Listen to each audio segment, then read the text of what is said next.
Fala galera, beleza? Hoje eu não vou trazer uma videoaula, mas eu vou trazer um conteúdo que eu acho que é bastante pertinente para aquilo que a gente tem vivido esses últimos tempos. Muita gente tem discutido a questão do coronavírus e aparecem gráficos e números e previsões, então eu achei por bem trazer aqui uma coisa para a gente discutir um pouquinho melhor como é que a gente pode fazer esse tipo de previsão. Em particular, esse vídeo aqui ele é baseado num conteúdo apresentado no canal Numberphile, cujo vídeo eu vou deixar o link na descrição. Eu vou apresentar para vocês um modelo que é bem conhecido na literatura, que é o modelo SR, que ele é utilizado para fazer a modelagem matemática de doenças infecciosas. Esse é um modelo baseado em compartimentos e ele foi proposto por Kermack e McKendrick em 1927, então já é um modelo bem estabelecido na literatura. Ele vai utilizar a modelagem matemática para criar um sistema dinâmico que tem três estados, S, I e R. A variável de estado S representa a parcela da população suscetível, ou seja, a parcela da população que está saudável e ainda não foi infectada pela doença. A variável de estado I representa a parcela da população que foi infectada, está doente, através do contágio dessa doença infecciosa. A parcela R de recuperado representa aquelas pessoas que deixaram de estar infectadas e agora não podem mais ser infectadas novamente. Esse modelo ele parte desse pressuposto que uma vez que a pessoa se curou, ela não pode pegar essa doença de novo. Cabe ressaltar que alguma literatura pode chamar esse R de removido ao invés de recuperado. Por quê? Nesse compartimento de recuperado estão incluídas tanto as pessoas que se curaram e ficaram bem após a infecção, quanto aquelas que faleceram devido à infecção. Mas de igual modo, ela também não pode voltar a ficar infectado. Então entra aí um pouco da frieza dos números, certo? E como é que funciona essa questão dos compartimentos? A gente pode pensar como se esses três compartimentos fossem três reservatórios interligados entre si por válvulas e cada um deles recebe um nome. O de suscetível vai armazenar as pessoas saudáveis, o infectado vai armazenar as pessoas doentes e o R vai armazenar as pessoas que deixaram de estar infectadas. Então, para entender um pouquinho melhor como isso funciona, vamos pegar aqui uma parte de uma população e que, digamos, seja composta por 10 indivíduos. Se uma parte dessa população for infectada, o que vai acontecer é que essa parte da população vai migrar do compartimento suscetível para o compartimento infectado. Após o tempo de recuperação, essa parte da população vai migrar para o compartimento de recuperado. E como é que ocorre essa migração, como é que acontece essa dinâmica? O modelo SR ele é descrito pelas seguintes equações diferenciais. Uma equação diferencial que descreve a variação da parcela suscetível com relação ao tempo, uma equação diferencial que descreve a variação da parcela da população infectada e outra equação diferencial que descreve a variação da parcela recuperada da população. A variação da população suscetível ela é negativa à medida que a quantidade de pessoas suscetíveis vai decrescendo, dado que elas sejam infectadas. Esse termo é descrito pelo produto entre a quantidade de pessoas suscetíveis e a quantidade de pessoas infectadas. Pensando assim, de pronto, faz até sentido a gente olhar isso, porque imaginemos que seja zero o número de pessoas infectadas, se não houver ninguém para transmitir a doença, a parcela suscetível da população não vai variar, vai ficar constante, ninguém vai adoecer. A velocidade com que essa contaminação se dá é dada pela taxa de infecção. Essa taxa se diz o quão rápido essa doença vai se espalhar. Dentro desse parâmetro beta, a gente pode colocar também o efeito das medidas de contenção, por exemplo, distanciamento social, uso de máscaras, álcool em gel e toda essa questão que vem sendo discutida, que seriam medidas para diminuir o valor da taxa de infecção. E esse termo que reduz a quantidade de pessoas suscetíveis é justamente o mesmo termo que aumenta a quantidade de pessoas infectadas, por isso ele aparece como positivo na variação do número de pessoas infectadas. O acumulador ou o compartimento de pessoas infectadas é diminuído à medida que elas se recuperam, através de uma taxa de recuperação gama. Essa taxa de recuperação, ela descreve o quão rápido a pessoa sara. Isso enquadra questões como a recuperação natural do próprio sistema imunológico da pessoa combatendo a doença, quanto também pode ser melhorada essa taxa de recuperação através do desenvolvimento, por exemplo, de um medicamento que combata a doença. Da mesma forma como esse termo reduz a quantidade de pessoas infectadas, gama-I é o termo que aumenta a quantidade de pessoas recuperadas. Vale destacar que esse modelo SR é um modelo bastante simples para descrever matematicamente o comportamento de uma doença infecciosa, e não necessariamente ele é capaz de descrever bem a dinâmica da Covid-19.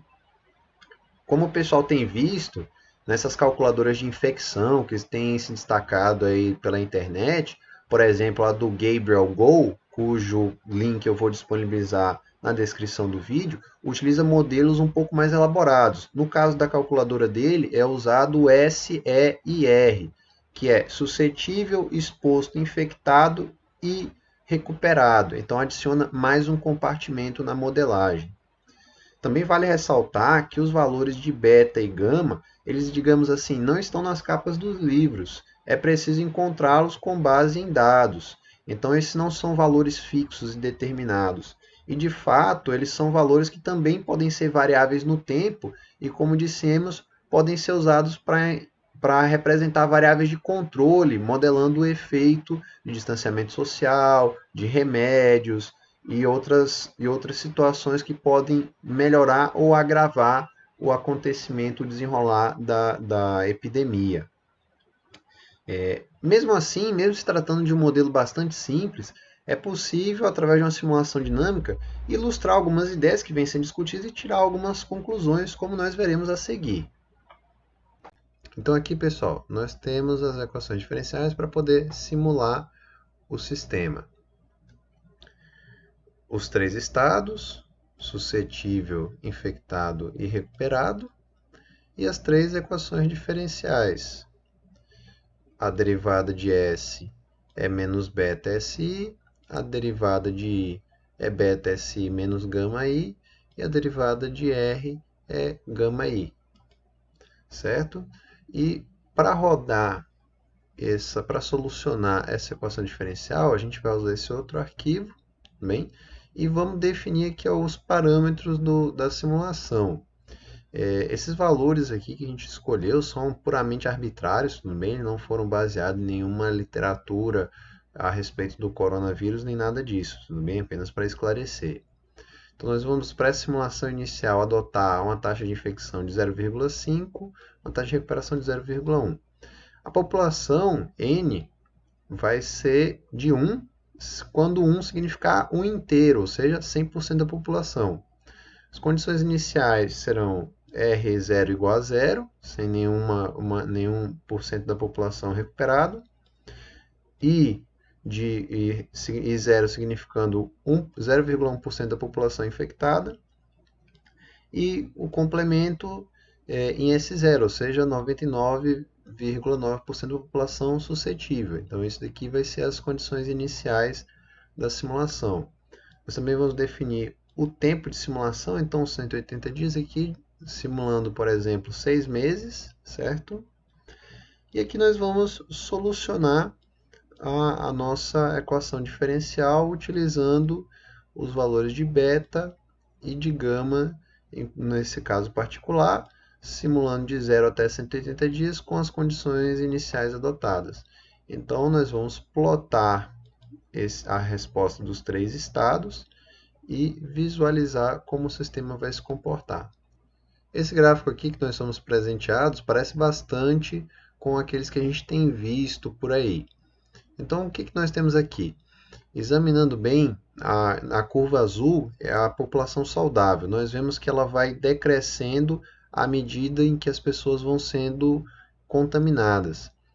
Percebemos aqui que com um pouco mais de 20 dias, temos o pico assim, de infecção e, inclusive, neste caso em particular, quase metade da população está simultaneamente doente, certo? E depois disso nós temos o decrescimento, quando a quantidade de pessoas recuperadas, e lembre que existe um motivo para ser recuperado ou removido, vai subindo no decorrer disso. Então, depois de ali 80 dias, a situação está, digamos, resolvida, no sentido de que toda a população praticamente já foi infectada e não existe mais, todo mundo já criou anticorpo, então não existe mais casos novos aparecendo, certo? Só que neste caso aqui nós temos um contágio muito grande, tudo bem? Então, digamos, por exemplo, neste outro caso aqui, que a gente vai incluir nessa simulação a capacidade hospitalar, certo? Então, digamos que para essa dada localidade onde estamos fazendo essa simulação, existe uma capacidade de atender simultaneamente até 10% da população. Obviamente, é um número extremamente grande e fora da realidade, mas apenas para fins didáticos nós vamos adotar 10% porque fica bastante visível aqui no gráfico, certo? Então, fazendo essa simulação aqui e pedindo para ele adicionalmente plotar no gráfico essa linha representando a capacidade hospitalar, nós vemos que em roxo a capacidade hospitalar representa o máximo de pessoas que conseguiria ser atendida. Se nós imaginarmos, por exemplo, que a maioria das pessoas que não seja atendida venha a falecer, neste exemplo aqui nós teríamos um número significativo de fatalidades. Para reduzir isso, o que pode ser feito é reduzir a taxa de infecção.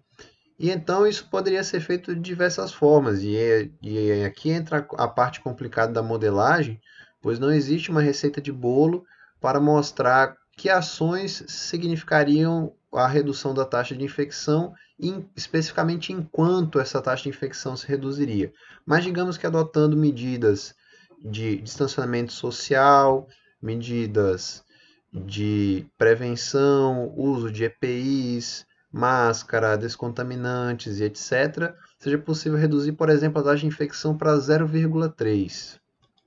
Neste caso, o que aconteceria seria o famoso achatamento da curva. A gente percebe que a evolução da epidemia é bem mais lenta, ela se prolonga mais, dado que o pico acontece já em 40 dias e não mais em 20, certo? E aqui é visível que existe até uma parte da população, talvez ali uns 6%, que não chega nem a ser contaminada ao fim do episódio.